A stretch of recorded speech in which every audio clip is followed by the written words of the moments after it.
म्हणण्यापेक्षा तुम्ही BCS software engineer झालेले तुमचं, तर आपण त्यापेक्षा तुम्ही एखादी IT कंपनीमध्ये जॉब केला असं मलाही त्यावेळेला वाटायचं. तेव्हा ह्या बिझनेसमधलं मला डीपली पूर्ण नॉलेज आणि त्या बिझनेसमुळे काय पुढे करिअर कसं सेट होणार आहे या गोष्टीची कल्पना खरंच नव्हती मला. पण मग ज्या वेळेला मी त्यांना कन्व्हिन्स केलं पण ते पण तयार नाही झाले आणि ते त्यांच्या शब्दाला टिकून राहिले आणि ते एकनिष्ठ राहिले त्यांच्या गुरूंसोबत पण. आणि त्यांच्या गुरूंना पण जो त्यांनी शब्द दिलेला होता की मी या बिझनेसमध्येच माझं कसं करिअर बनवून टाकेल म्हणून, तर ते त्यांनी खरं करून दाखवलं. आणि बघा मला असं वाटतं की या गोष्टीमध्ये घरच्यांचा पण तितकाच सपोर्ट पाहिजे. हा बिझनेस सुरुवातीला जो चालू केला आमच्या घरामध्ये तो माझ्या मिस्टरांनी आणि आईंनी दोघांनी मिळून सुरुवात केली या बिझनेसला.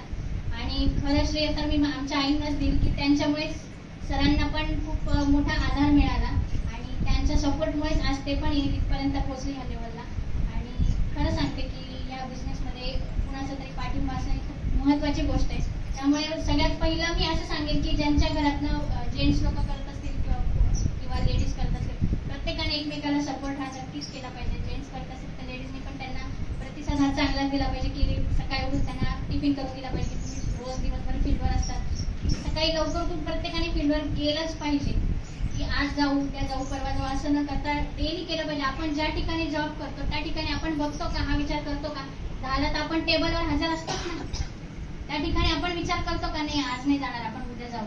मग इथे का आपण असं करतो की आज आपण फील्डवर न जाता उद्या जाऊ परवा जाऊ, डाऊनलाईनला आपण नंतरची वेळ देऊ. असं व्हायला नाही पाहिजे असं मला वाटतं.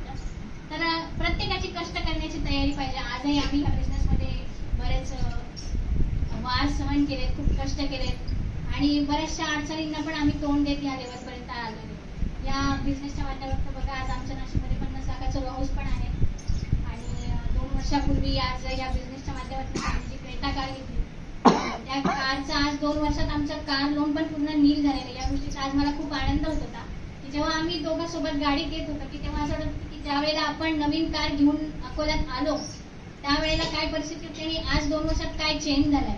2 वर्षात आज पूर्ण आमची कार नील झालेली.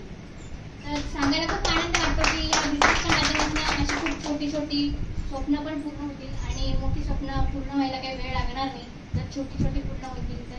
आणि महिलांसाठी तर हा खूप चांगला बिझनेस आहे आणि खूप चांगला स्टेज आहे की त्यांनी घरी बसून पण किंवा मग मिस्टरांना सपोर्ट करून पण केलाच पाहिजे. बघा बिझनेस करण्याचं प्रत्येकाचं कारण हे वेगळं असतं. कुणाला मुलांचं शिक्षण चांगलं करायचं असतं, कुणाला स्वतःसाठी घर करायचं असतं, कुणाच्या अजून काही अपेक्षा असतात आईवडिलांसाठी असतात किंवा एक्सेट्रा. पण बघा या बिझनेसच्या माध्यमातून आज आपल्याला तुम्हाला म्हणजे तुमच्या डोळ्यासमोरचं एक जिवंत उदाहरण आहे सागर गवांडे सरांचं की नॉमिनी फॅसिलिटीचं एक बेस्ट उदाहरण तुमच्या सगळ्यांच्या समोर आहे. ॲटलिस्ट ते उदाहरण तरी डोळ्यासमोर ठेवून आपण हा बिझनेस खरंच केलाच पाहिजे असं मला वाटतं. आज तुमच्यापैकी बरेचसे लोक जे काही काम करतायत तुम्हाला वाटतं की तुमच्या मुलांनी पण तेच काम केलं पाहिजे असं वाटतंय का? नाही वाटत ना.